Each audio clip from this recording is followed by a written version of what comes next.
Okay, it's Mipsaw 2 here, and welcome all UR fans to I think it's the 7th edition or 8th edition, we've lost count, so there you go, of UR Talk, whereby I'll be talking with Slify and Prime.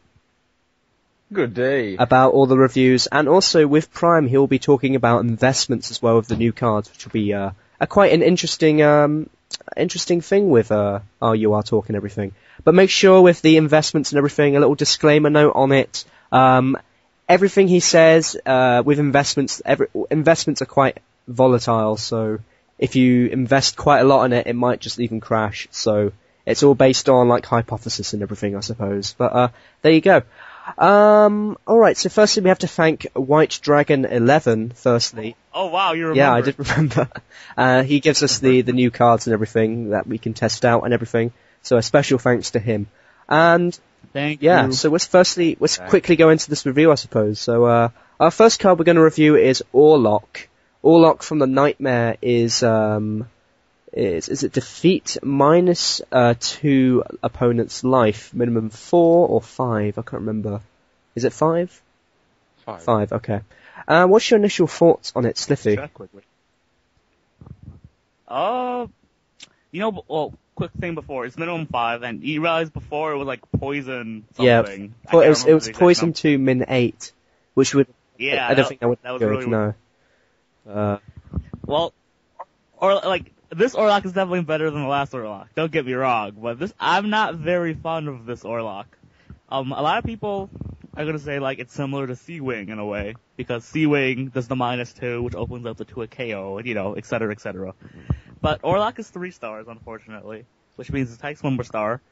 I think he's a male, his stop opposite bonus is good for keeping his ability, but at the same time, you don't get a pill in return like Sea-Wing does, so it doesn't really help your 2-hit KO in any way.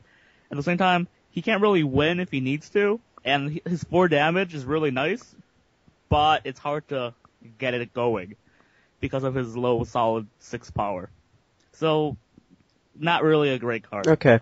And Prime, what is your initial thoughts on Orlock? Do you think he's a good card or not really that good from first thoughts? No, overall he's not a good card, but he adds Coloss, of course. Okay. So that makes him nice for people who like to play with Coloss in deathmatch or any other type that Coloss is roaming. Okay. And that makes him nice. Yeah. Some way. I think Orlock, when you look at Orlock, he really isn't that good, but when I was actually using him, he was actually alright, actually, for some strange reason. Maybe it was because I was using Kenny with him. A lot of the time, when I played opponents, they kind of forgot about Orlock. They kind of assumed he would just be doing nothing. But at the same time, though, Orlock's power is just not enough in order to actually cause any huge impact on the game. I mean, when I used him, hold on, I'll get some stats out for it, but I think I managed only to get like 3 wins out of 10 or something with him, which isn't really that great for a 3-star at all, really. And even when I did win, in fact, it didn't give like a sure shot win capabilities as a result. So right, can I add something quickly? Sorry? Can I add something yeah, quickly? Can I add something quickly? Orlock would be pretty decent if 1, he had either more solid power, or 2, he was a 2-star, but with like obviously some kind of damage reduction, like the damage of 3 instead or something. But right now, everyone loves defeat just to the fact that you can lose and still get something in return, but the high amount of stars and the fact that you have to play him basically turn 1 or 2 to really get the most out of him, just doesn't really cut it. Yeah, I mean, the great thing about Sea-Wing was the fact that you could get a pill back with the Vortex bonus, which is why he was so popular, and also the 2 damage and everything. Unfortunately, Orlock, it's just not the same, I suppose. I mean, you could use him with attack because he does have the SOB in support with him, but it's just, in my opinion, just not enough to do enough impact and surprise, I suppose, on the game for it to be a considerable advantage.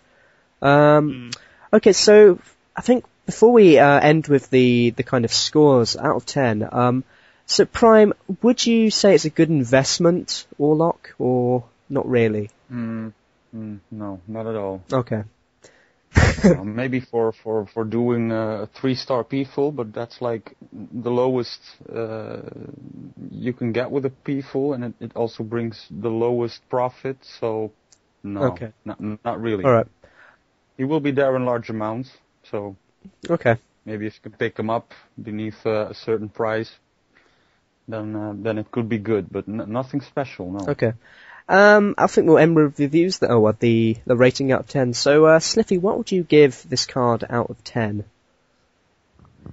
I would probably give Warlock a 5.5 out of 10, just because it's a little bit above average. Like, it's not as bad as like Bob Jovi anyway, don't get me wrong. 4 damage isn't bad. Defeat is always nice. The min 5 is kind of ignorable because you could play on first round 1 or 2. SOB protects ability, it's great. But at the same time, I can use Pan, I can use Sarg, and, try to win some rounds. If I get hit by SOA ability, I don't lose that defeat, and I have a playable card still. So, Okay. Orlock's 6 power really hurts it. Okay. And out of 10, what would you give it, Prime? Yeah, something 5 or 6. I don't know. I'm not that good at ratings, but he's not good. So Okay. let's say a 5. Okay, well, in summary of all our kind of things and everything, I have to say this card is okay, it's mediocre, but at the same time it isn't, like, game-changing. The defeat is nothing huge, it's not, like, at C-Wing level or anything like that. At the same time, though, I don't know, you might want to use him over Dieter, perhaps, but at the same time, you would probably tend to use Pan first, and then perhaps Sarge as well, so that kind of rules them out of competition for 3 stars.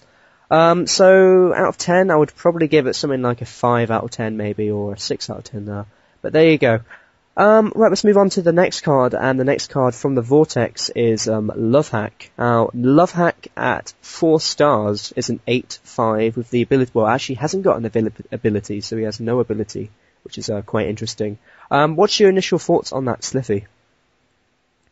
Oh, my initial thoughts on it were actually very negative, because at first I thought, why would you ever use him? Dag's on the field.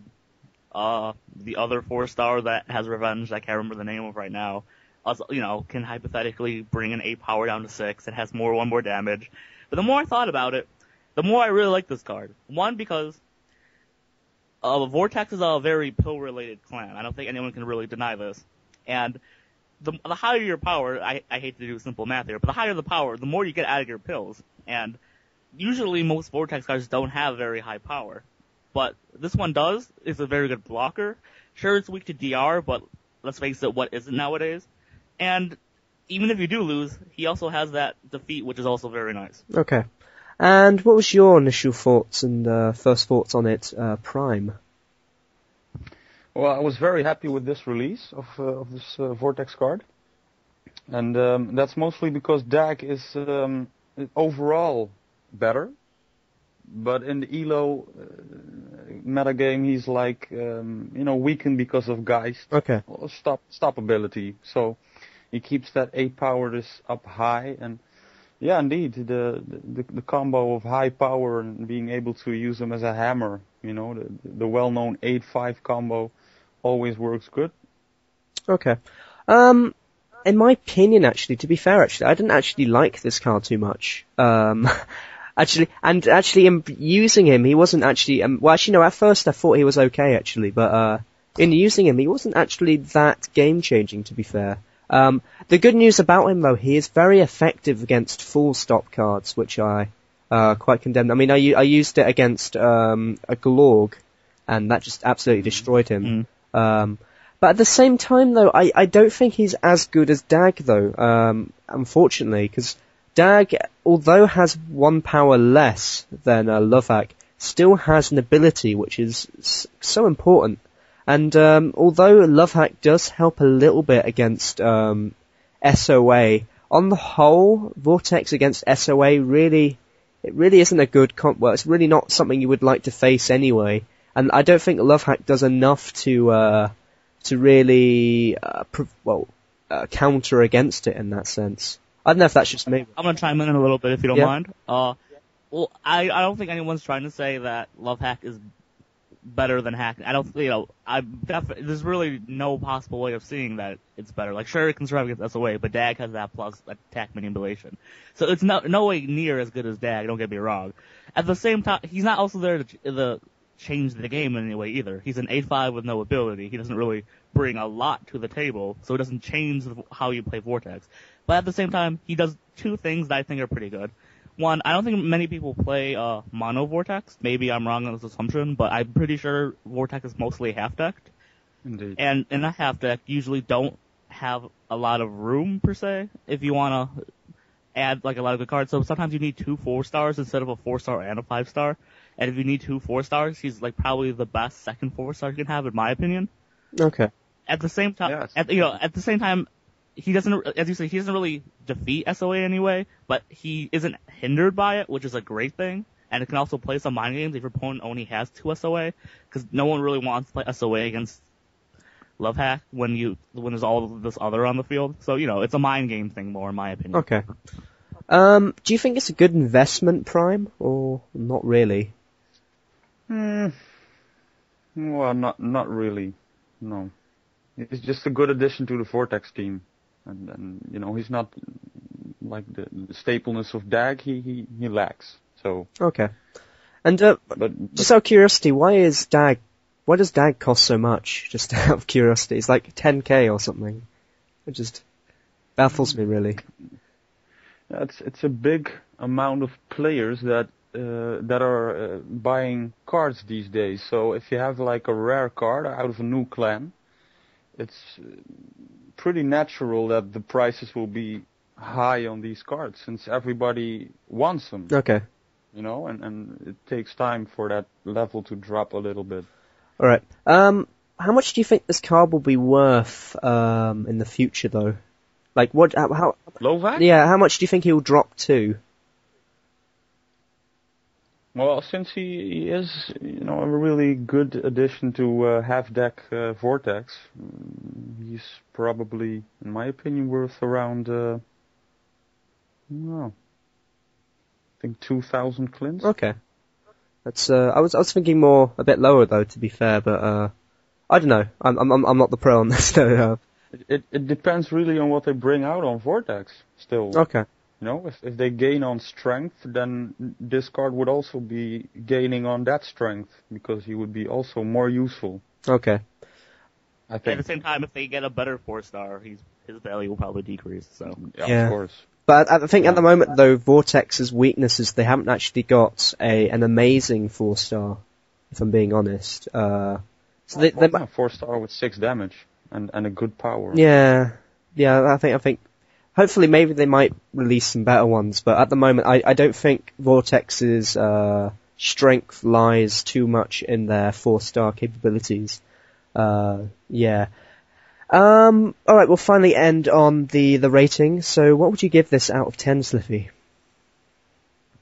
I'd probably go 7.5, which is a little bit above the average. I think he's a pretty good card. He doesn't, as I said before, change the game anyway, and people are probably going to use Dag over him, and there's also the 5-stars that are always an option. But if you can't do the 5-stars and you already have Dag, he's definitely a very valid option. Okay. And what would you give this out of 10, Prime? Well, at least 7.5 indeed. And I would like to focus with that number on the combination with Dag. I'm using them in a deck right now together, and that works pretty good. Okay. Yeah, they do Fury Kill with each other, so. Yeah.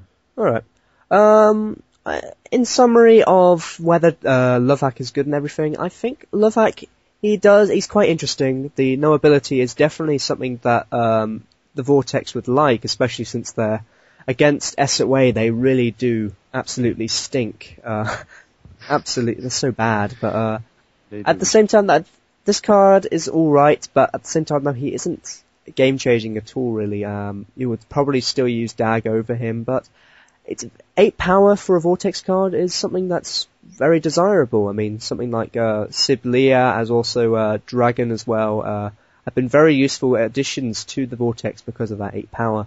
So overall, I would probably give this card a 7 out of 10, or no, actually no, maybe more a 7.5, maybe. Yeah, something like that. Good call. Exactly.